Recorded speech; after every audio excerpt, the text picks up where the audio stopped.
Hello friends, welcome to my channel. இன்னைக்கு நம்ம என்ன பார்க்க போறோம்னா ஒரு plain குருமா தான் friends பார்க்க போறோம். இதுல எந்தவித vegetables ஆட் பண்ண போறது இல்ல. இது சப்பாத்தி, பரோட்டா, இட்லி, தோசை எல்லாத்துக்கும் செம்ம டேஸ்டா இருக்கும் friends. இது பார்க்கிறதுக்கு முன்னாடி என் சேனலை இதா ஃபர்ஸ்ட் டைம் வந்தா மறக்காம நம்ம சேனலை subscribe பண்ணுங்க. பக்கத்துல இருக்க பெல் ஐகானையும் பிரஸ் பண்ணுங்க फ्रेंड्स. இந்த குருமா பண்றதுக்கு ஃபர்ஸ்ட் நான் ஒரு மிக்ஸி ஜார்ல ஒரு அரை 2 கீத்த அளவுக்கு தேங்காய் இந்த மாதிரி கட் பண்ணியிருக்கேன் फ्रेंड्स. ஒரு 3 பச்சை மிளகாய், ஒரு கொஞ்சமா முந்திரி பருப்பு. இப்போ நீங்க முந்திரி பருப்பு இல்ல அப்படினா கசகசா இருந்தா ஒரு ஸ்பூன் ஆட் பண்ணிக்கோங்க. இது ஜஸ்ட் ஒரு டேஸ்ட்காக தான் फ्रेंड्स. முந்திரி போட்டா நல்ல க்ரீமியா டேஸ்டா இருக்கும். ஒரு டீஸ்பூன் அளவுக்கு சோம்பு ஆட் பண்ணி நல்லா மிக்ஸில போட்டு நான் கிரைண்ட் பண்ணிட்டு வந்துடுறேன். இது பாத்தீங்கன்னா நல்லா இப்போ மை மாதிரி அரைச்சுக்கலாம். நல்லா நைஸா அரைச்சுக்கணும்.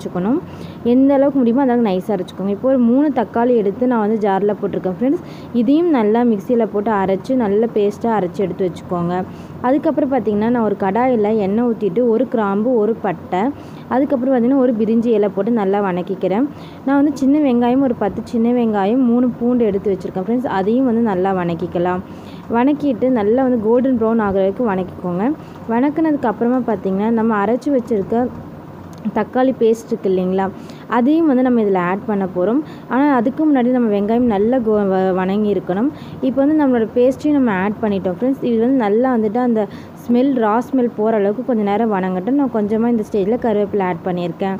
நல்லா வணங்கட்டும். நல்லா எண்ணெய் மேலே மிதங்க வரும்போது நான் ஒரு ஸ்பூன் ஒரு சின்ன ஸ்பூனில், அதாவது டீஸ்பூன் இருக்கு இல்லைங்களா, அதில் கறி மசால் தூள், அரை ஸ்பூன் மிளகாத்தூள், ஒரு ஸ்பூன் மல்லித்தூள் ஆட் பண்ணி கொஞ்சமாக மஞ்சத்தூள் ஆட் பண்ணி நல்லா அந்த மிளகாய் வாசனை போகிற அளவுக்கு நல்லா வணக்கிக்கலாம். இப்போ இந்த நல்லா எண்ணெயெல்லாம் மிதந்து வர ஆரம்பிச்சது நம்ம அரைச்சி வச்சுருக்க தேங்காயோட பேஸ்ட் இருக்கு இல்லைங்களா, அதையும் ஆட் பண்ணிவிட்டு குருமாவுக்கு தேவையான அளவு தண்ணி நான் அந்த மிக்ஸி ஜார்லேயே ஊற்றி அதையும் நான் இதிலே ஆட் பண்ணிக்கிறேன்.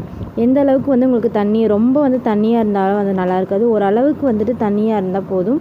ஸோ நல்லாயிருக்கும் ஃப்ரெண்ட்ஸ். செம்ம டேஸ்ட்டாக இருக்கும். ரொம்ப தண்ணியாக போச்சுன்னா ஒரு மாதிரி ஆயிரும் உங்களுக்கு.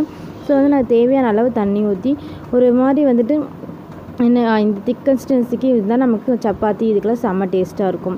இந்த மாதிரி இப்போ நம்ம குருமா பார்த்திங்கன்னா ஒரு 5 நிமிஷம் கொதிக்க விட்டுட்டோன்னா குருமா இப்போ சூப்பராக ரெடி ஆயிடுச்சு ஃப்ரெண்ட்ஸ். நீங்களும் இதே மாதிரி குருமா செஞ்சு பாருங்கள், செம்ம டேஸ்ட்டாக இருக்கும்.